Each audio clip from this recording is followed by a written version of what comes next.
So they would come in and I'd be like, you need a full set. I would start feeling bad and I'd be like, okay, it's time to wrap up. She only gave us 1 hour for full sets. So, hey babes, my name is Jessica and this is my YouTube channel. Thank you so much for clicking on this video. I really hope you enjoy.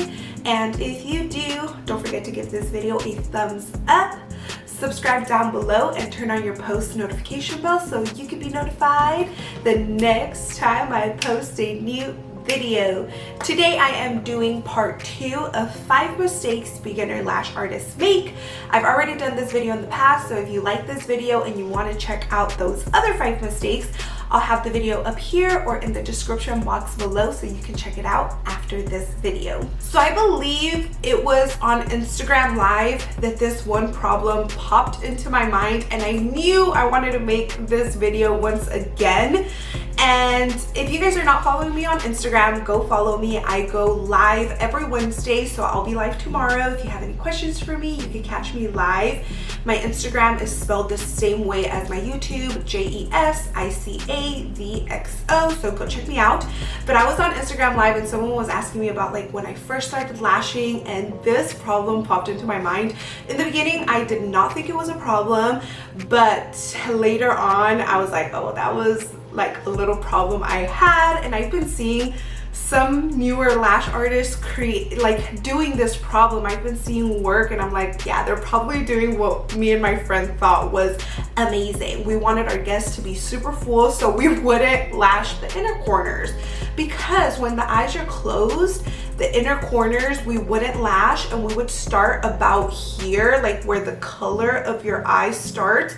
That's where we would start lashing. We wouldn't do the inner corners, because when the eyes are closed, it kind of looks like the inner corners are gonna look fine, but they don't. So that is problem number 1. I've been kind of seeing it sprinkled around Instagram on newer texts that they don't lash the inner corners, and it's kind of difficult to lash the inner corners. They're like really jam-packed in there. So to fix this issue, just use like 𝑽𝑰_bond tape, my favorite tape, or any type of tape to pull the lash lid and separate those inner corners. But definitely do inner corners. You have to add some in there. That was like my biggest issue. It's so funny. I need to talk to my friend about this, because we thought we were like smart. We're like, we don't need to lash the inner corners. It'll look like a cat eye. No, it just looked incomplete. It's so funny to think back of like how I started lashing and my mindset, you know. But make sure you're stretching that eyelid out, going shorter. Do not think you're gonna put 11s on the inner corner. No, you want to go pretty short. You can go as short as 5, 6, 7, 8, pushing it at 9 millimeters in the inner corner. But definitely do smaller inner corners, and it's gonna just make your work look complete and put together. So that was one of my biggest mistakes, and I wish I could charge my phone and look at my beginner work and just observe it and just laugh and be like, wow, that's where I started. We all start somewhere, so definitely fix that issue if you're out there not lashing the inner corners. The second mistake I did as a beginner was not lashing 100% of the natural lashes. And the thing is, when you're a beginner, you feel like you're holding your guest hostage around the 3-hour mark. Even if I wasn't 100% complete, I would start feeling bad and I'd be like, okay, it's time to wrap up. I should have been done, you know. And I was a beginner, so I was focusing on placing the gel pack correctly, isolating, placing the lash correctly. So all of that takes time, and my muscle memory was not where it's at today.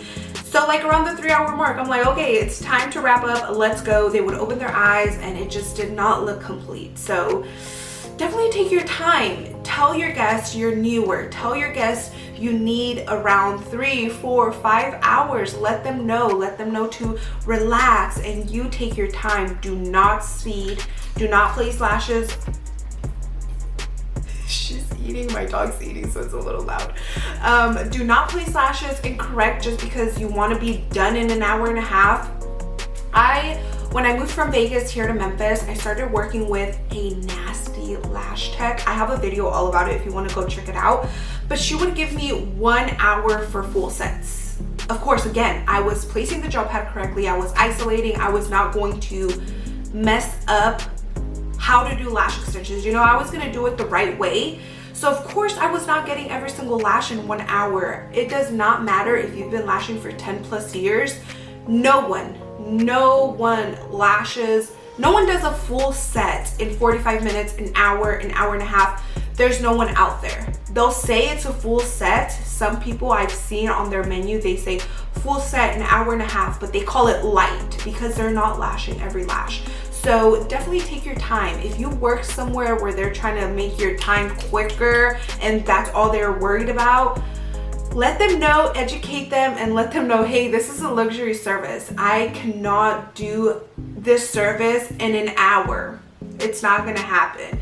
Maybe touch-ups are okay in an hour, but not a full set. So that's another issue I really had in the beginning, was feeling like I had to rush, you know? Don't feel like that. Like, muscle memory takes time. You have to repeat these micro movements for a while for you to get your time a little bit lower. I do have a video where I do a mega volume full set, and it took me about 3 hours to complete that full set, and I know I could have even took longer and placed even more lashes on there, but it did take me 3 hours. So go check out that video if you guys are like, why is it taking me 3-4 hours to complete a full set?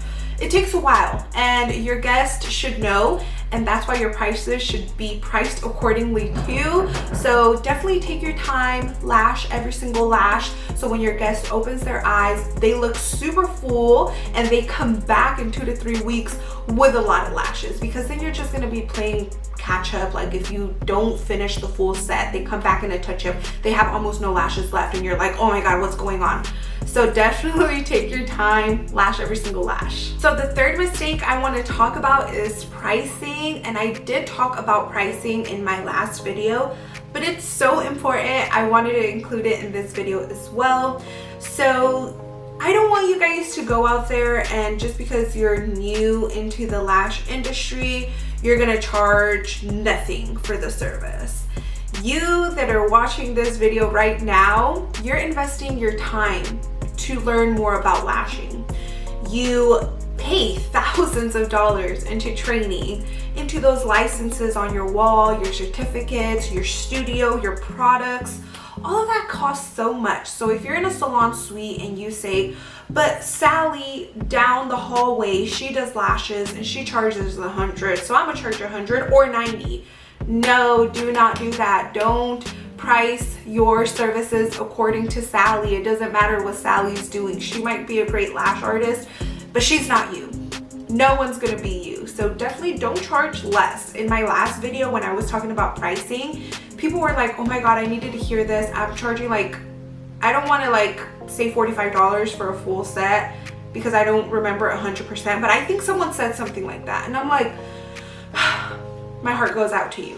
Every year, well, every like 6 months to a year, it's time for you to raise your prices because your muscle memory is getting quicker. You're learning so much more. So all of that is valuable, honey. Trust me. So if you haven't given yourself a raise in a while, this is your sign to do it.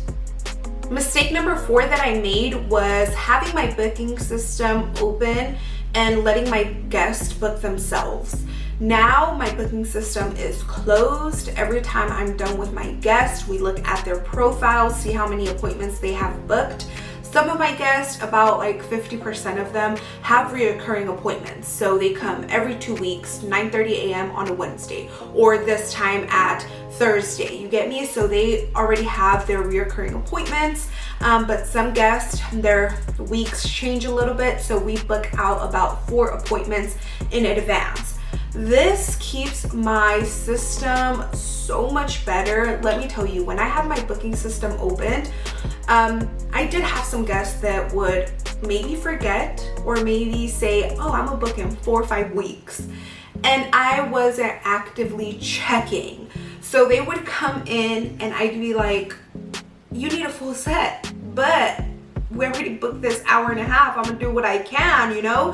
So it was very tedious, very difficult. It was like stressing me out when I would like check my guest out and just say, okay, bye, have a good day, and not know when they would come back, you know? So now my booking system's closed. I don't let any random person go in and book a full set and then them not show up and then them call their card and say, hey, I did not approve this transaction because my system would charge them. And then it was just a little bit too much for me. So now my booking system's down.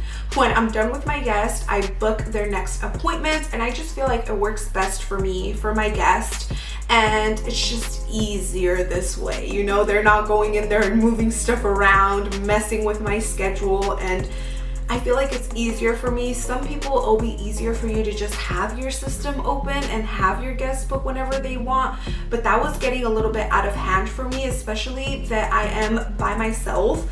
I think maybe if you have a team, if you're with other girls, it might be easier for you guys just to have your system open and have people book whenever, but a lot of my guests have been with me for 2 to 3 years, so I can't get full sets every week. I just can't. It's impossible. All my times are allotted for touch-ups. Like if I have a opening, it's for a touch-up, and literally like the next week my guest will book that up. So I don't have time for full sets, and if I did, it'd probably be in like December, but then by that time the guests there are only booking 3 appointments in advance because their weeks are so off. They would need that time, you know what I'm saying? So it was just a little bit difficult for me, so I closed my system down, and it's been a life changer, like a game changer. Like I am so happy that I closed it, and that every single time I'm done with my guests, we look real quick and say, oh, you have about 5 appointments booked. That's perfect, because the next time you come in, we'll book another one down. You get what I'm saying? It's just so much easier for me, and it's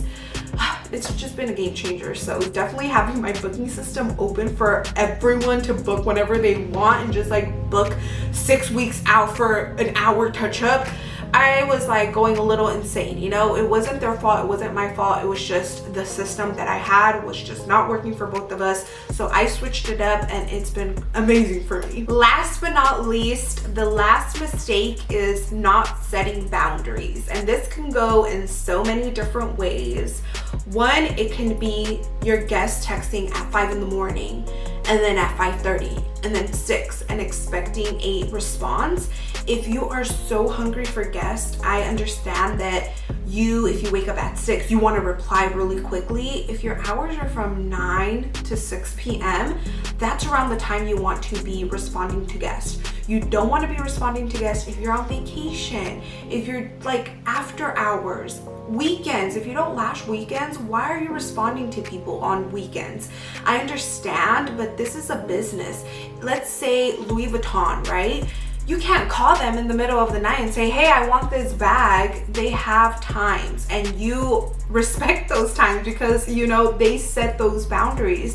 So make sure you're setting those boundaries with your guests as well, that they can't just call you at midnight and expect an answer or anything like that. Okay, there's a lot to do with boundaries. Also, there's going to be some guests that are going to try to push your limits. They're going to say, oh, I want this style, but that's not your style. If you're willing to give it a try and you're willing to experiment, that's fine, but it's your boundary that you're willing to cross. You know, you're willing to experiment. But if you're someone that just likes to do natural sets, and there's someone that wants their lashes up to here and you don't want to do that, don't let them push your boundaries, because then that's gonna burn you out. Every time you see that guest on your roster, you're gonna be like, oh God, her again. Like, I don't like this style. I don't like it at all. And it could go the other way too. If you're someone that loves the drama, loves to add color and sparkle and this and that, and there's a guest that's like, well, I don't like that style, but that's the style you want to offer, why are they coming to you? Don't let them push your buttons. Like, they could find another stylist, they can find Sally down the hallway and she can do her lashes, you know? There's gonna be a lot of lash techs popping up here and there, and there's gonna be a lot of different styles. You don't need to get your boundaries pushed if you don't want to. But if you do, if you're experimental, you want to try, that's amazing. But again, if you're not someone that's open to it, this is your style, and if they don't like it, it's fine. Not every guest out there is going to be your guest. You want to have guests that make you happy. You're not gonna go again into the Apple store and ask them to give you a Galaxy phone. They don't offer that. But again, now they have widgets. Apple phones have widgets and all that stuff. So they are, you know, a little bit switching it up. But, you know, it's two different things. Galaxy, Apple. So it's like, no one's going to Apple asking for a Galaxy phone. Like it just doesn't work. You're going to the Apple store to get Apple products. You know what I'm saying? And Beats. I think they sell Beats too, but whatever. You know what I'm saying. So don't let your boundaries be pushed. If you're doing any of the mistakes that I mentioned today, don't worry. I've been there. I've done that. There's other techs out there that I hear some mistakes that they've made, and I'm just like, oh, thank you for letting me know. Let me steer clear from them, you know? But there are easy fixes. I don't want you guys to get burnt out there. If you guys have any questions for me, leave it in the comments down below. Follow me on Instagram so you guys can check me out live tomorrow. But other than that, if you enjoyed, share this video with a lash friend. Let's help each other not make these mistakes, because they're a little difficult. Once you're making them, you're like, oh, like how do I get out of them? But they're little easy fixes that can help you prolong your lashing career. So I hope you enjoyed. If you did, don't forget to give this video a thumbs up. If you didn't, give it a thumbs down so I can know. Subscribe down below and turn on your post notification bell so you can be notified the next time I post a new video. And until then, bye my loves. You can also subscribe to my channel. Click my face that just popped up and you're subscribed to my channel. And if you want to watch 2 other of my videos before you head out, check them out right here. I love you.